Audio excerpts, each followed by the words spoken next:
Welcome back, HDL fans. I'm Gordon Sine, and today I'm joined by PokeRangerMike. Hey guys, how's it going? And today we are going to be doing the power rankings for the week 0. So this is just our thoughts on the teams that have been drafted. We've not seen anybody battle yet, and so this is what we're going Totally off not. of. This is all brand new, never recorded before, high quality content. Yeah, it's not like the audio was completely off the first time or anything like that. Anyway, into our number 12 picks. Here I have Red in the Boston Delphox, and the reason I have Red so low, it's not because I doubt Red's ability to play. It's for two main reasons. One, he's in a division with two experienced league battlers, and he has no league experience.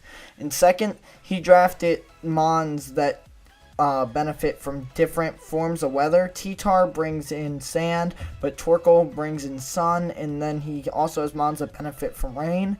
So until I can see what he does with the weather, I'm still a little lost on his team. Yeah.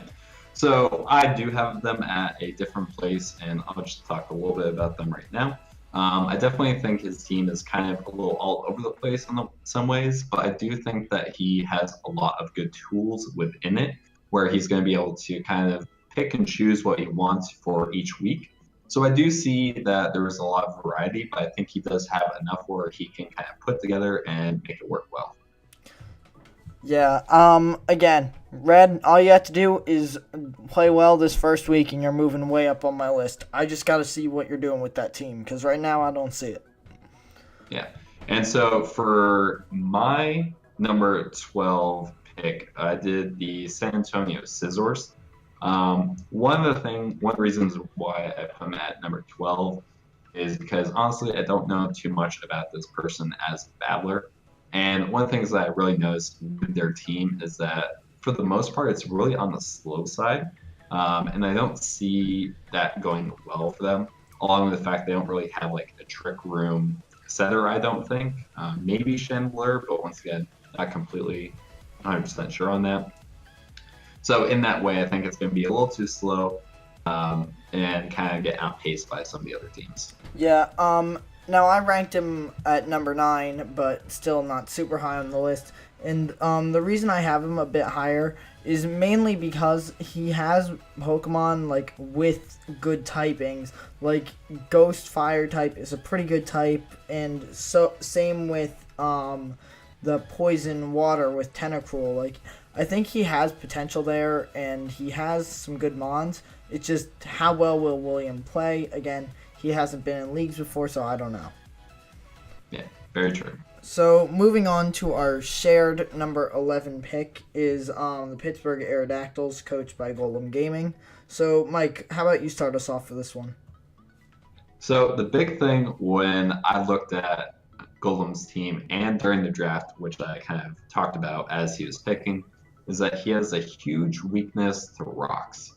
He has Zapdos, Togekiss, Arcanine, Cloyster, Mega Aerodactyl, all weak to rocks. And the thing is that his only, all of his like hazard removal Pokemon are weak to rocks. That being Zapdos, Togekiss, and Cloyster. So in that way, he's going to have a really hard time if his opponent sets up rocks because he's not going to want to switch in them all the time. The other thing that I noticed is that he has just a lot of like shared weaknesses. Once again, all those flying types and whatnot, weak to rock. A lot of his team is weak to electric as well. So it's going to be very challenging for him, I think, to do well this season.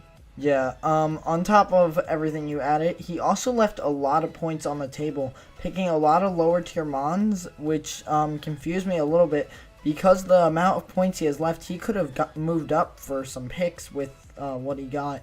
Instead, he went for lower tier Pokemon, and now it can work out, but when you have the option to get higher tier things, there's still a lot of good Mons on the table, like Crocodile's still out there, Cabalion. There's a lot out there that he could have gotten that probably would have worked better for his team. Yeah. So hopefully, as the weeks go on, he might decide to drop some of his free picks for some higher ones and see where that gets him. Exactly. So moving on is my number 10 and your number 9 pick. We have EpicMic, Boston Bronzongs. Now, the reason I have Mick so low is for two main reasons. One, he's never been in a league before, and two, the waste pick of a Dunsparce. It's when you're in a league, you need every mon on that team because the more threats you have, the more your opponent has to prep. They have to try and prep for everything on your team. But if you take something like Dunsparce and just waste a pick, that gives them one less thing to prepare for. Yeah, I definitely agree with that. I do think he has a lot of options outside of that, which can be very terrifying. And that's why I put him up a bit higher. One of the things that I found pretty good with his team is that he does have very strong Pokemon in a Firewire Grass Core.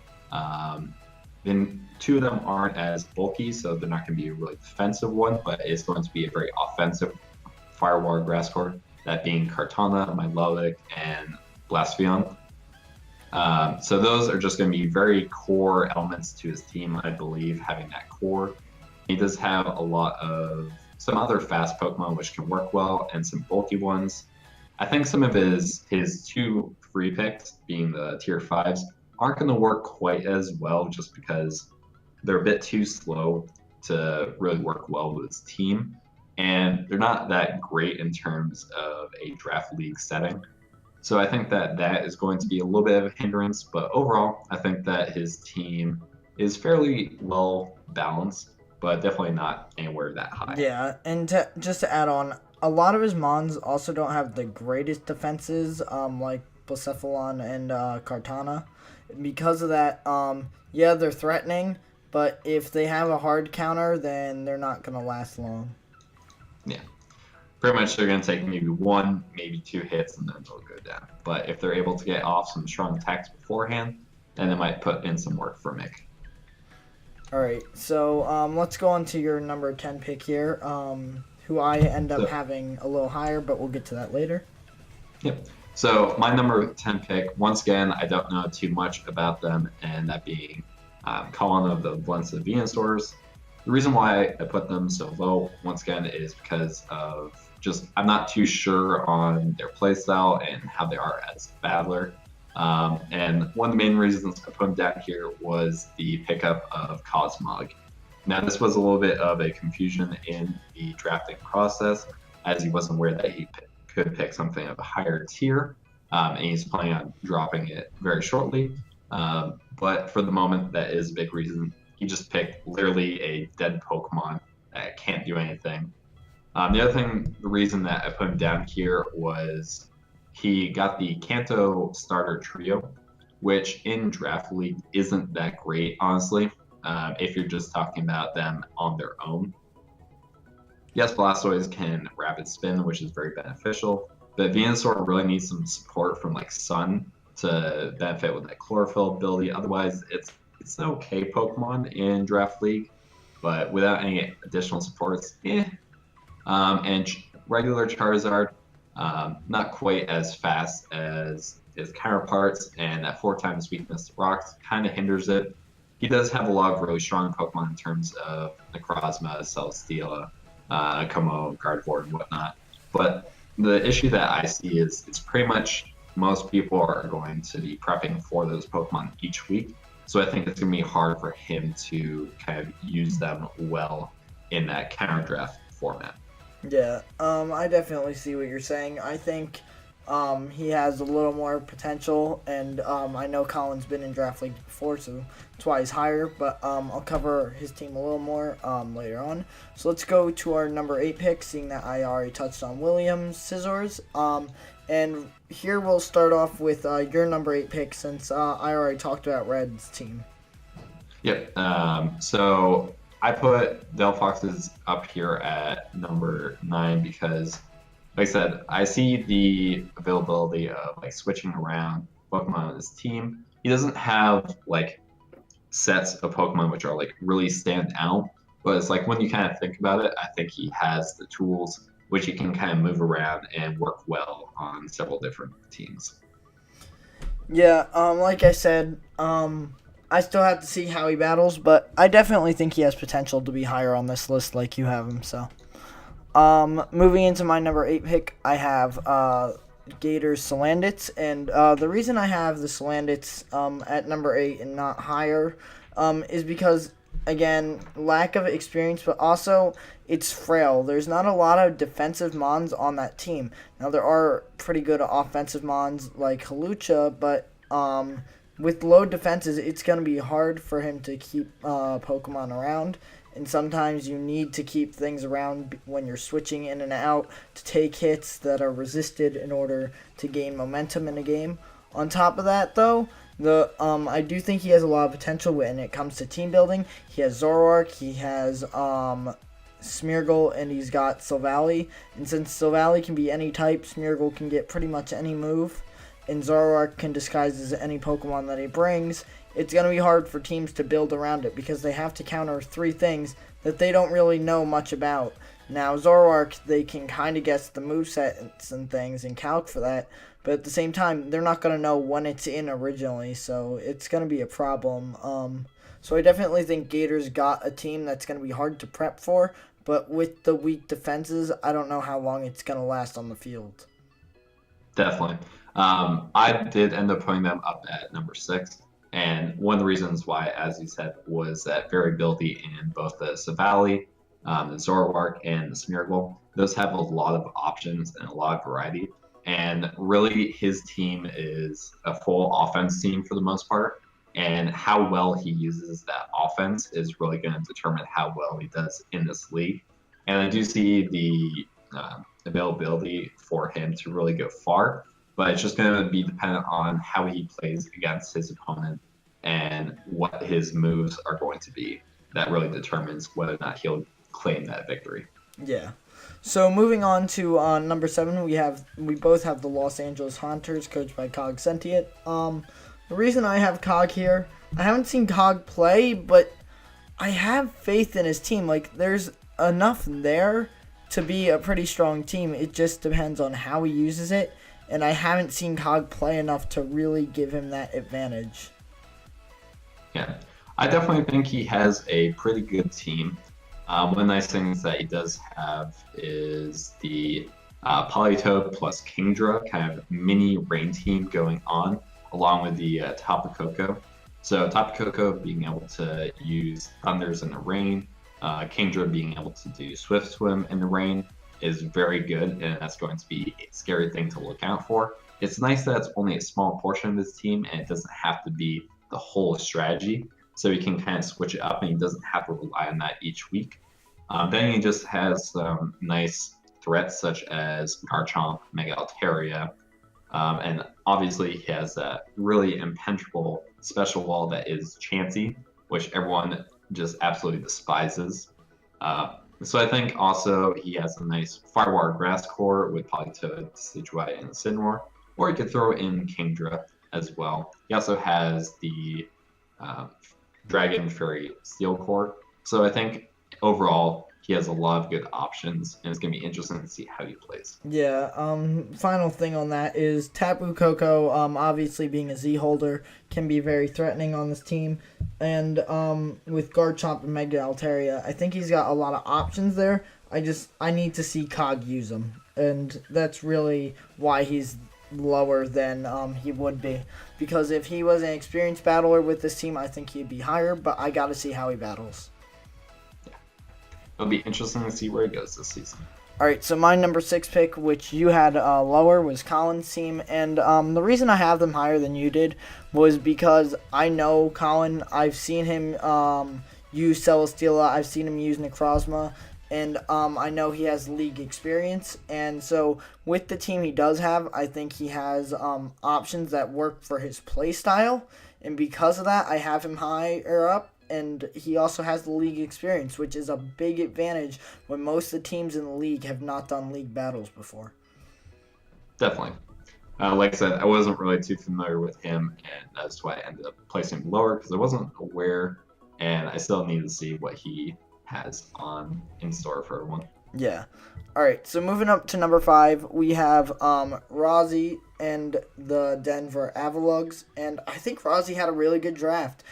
His first 3 picks with Galvantula, Infernape, and Gyarados. I don't think that was the order, but I know those were the first 3. All really work for each other. He kind of picked mons that were the counters for each other. So I think it went Infernape, Gyarados, and then Galvantula. So he basically picked up what threatened him most, and by taking that off the board, it took it away from other coaches from getting it. Along with that, Galvantula gets sticky webs, and with the speed Infernape has, he could really do damage to teams. Infernape doesn't have the greatest defenses, but because it's fast and the potential sticky webs, it still can do a lot of damage, and with that speed, he's going to have a good advantage. Definitely. One thing that I kind of see with his team is that he does have like a slow mode to his team, and then he has a fast mode. And how he's going to use that is really going to determine how well he does this season. Because, like I said, he does have the Trick Room option with the Bronzong, but he does also have the Sticky Web option with Galvantula. So you can kind of set some of his Pokemon to go like very fast, or slow down his opponent, or he can make his team go slow. I think that the kind of cores that he has is very good. One of the things that I will say is that if he goes slow mode on a week, I think that he should have 1 or 2 Pokemon as backup as fast mode, because you don't want to overly rely on that slow mode, because you may not end up getting it off. So if that is the case, then you want to make sure you have a backup plan. Yeah, along with that, Trick Room doesn't last a bunch of turns, so with slow mode, remember, you're either having your Pokemon die in order to get others out, or you're making switches, which take up a turn, and that's a turn of Trick Room. So if you have all your Pokemon that only work in Trick Room and only Bronzong sets it up, the second Bronzong's gone, you're on a timer to basically end your opponent. Yeah. So that would be the suggestion for him going forward, is to kind of think about that backup plan. But he definitely has the Pokemon there to do great things. So moving up to number 4, we have my team, the New Jersey Giratinas. Now, the reason I have myself here is, well, for 2 main reasons. First, I waited to see where Mike had me ranked, and then I made my rank kind of based on that. And then second, I think I had a really good draft. Landorus Eye obviously is a huge threat. Heatran, I have a lot of experience using it, so I'm comfortable with that. Haxorus has a lot of options, especially with that Z Crystal. On top of that, Jellicent can take a lot of hits, and there's just a lot on my team that I'm happy with. I think they work well together, and yeah, that's pretty much all I got to say without giving too much away. Yeah. So my opinion on the team is that it is very well put together. I definitely think your Fairy Steel Dragon core is very good. Your Fire Water Grass core is okay. The only thing is that Mega Bomb Snow usually is not going to be a Pokemon that you're going to be bringing every week. So you're not going to have that complete core every week. So I think that is one thing that's not as good, but I do think that the Fire and Water Pokemon that you do have are very excellent, and I'm excited to see what you do with those.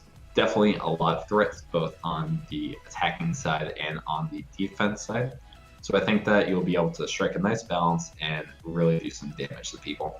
Yeah, so moving up to my number 3, your number 2, we have Valordin's Dallas Darmanitans. And now, we all know Valor has league experience. We heard from many of the coaches that they're terrified of Valor. Now, the reason I have him at 3 out of the 3 coaches that are left is because you all have league experience, and if we know anybody to have the worst of luck, it's gonna be Valor. Valor always complains about his bad luck, but on top of that, I just think the other 2 teams just have slightly stronger teams. Nothing against Valor. He still has a really powerful team, and I think he's going to do a lot of damage this season. Yeah, I definitely think his team is well put together. He has nice Firewire Grass core of Suicune, Darmanitan, and Rotom Cut, which works well together. He also has Salamence, Florges, and Mega Aggron as a Fairy Dragon Steel core, which that One is more of a defensive one. Even though you can run Salamence offensively, it can also be a defensive Pokemon as well, as I've seen in my own experience, which can put in a lot of work as well. So I think that's going to work really well for him. Has some really strong cores. Has some just overall like good Pokemon. The one thing that I will note is that it looks like his Hitmontop right now is his only way of hazard removal, and Hitmontop can do a lot of work in League, but at the same time, if it's your only source of hazard removal, it becomes a bit predictable, so it's something to kind of watch out for.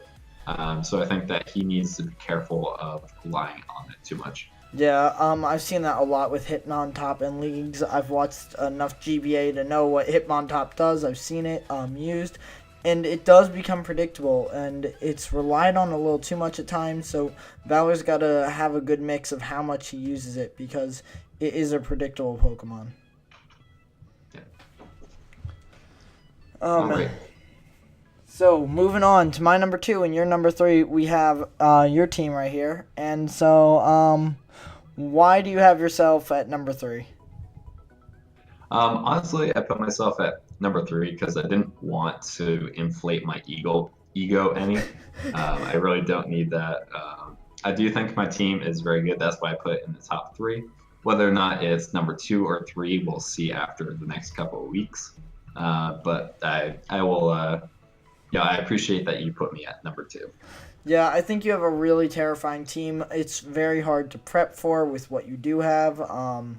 Your cores are well-round, and there's just so much there that you can prep for one thing, but then you're not going to be prepped for others, and so it's definitely a difficult team. There's not really a major weakness there, and so that's why I think you edge out Valor in my book. Yeah. One of the things that I really want with this team is to have options. One big one is like, will I bring Primarina, which is the more offensive Water Fairy typing, or do I bring the more defensive typings of Araquanid and Aromatisse? Do I bring Donphan as more of a defensive ground type, or do I bring the Golurk as offensive?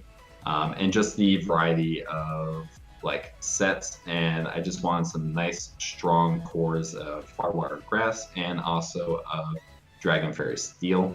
The other thing that I really wanted to do was try out Latios and Entei this season, because those are 2 Pokemon that I've always really wanted to try in Draft League. So I'm really excited to try those out and just have a lot of fun with them.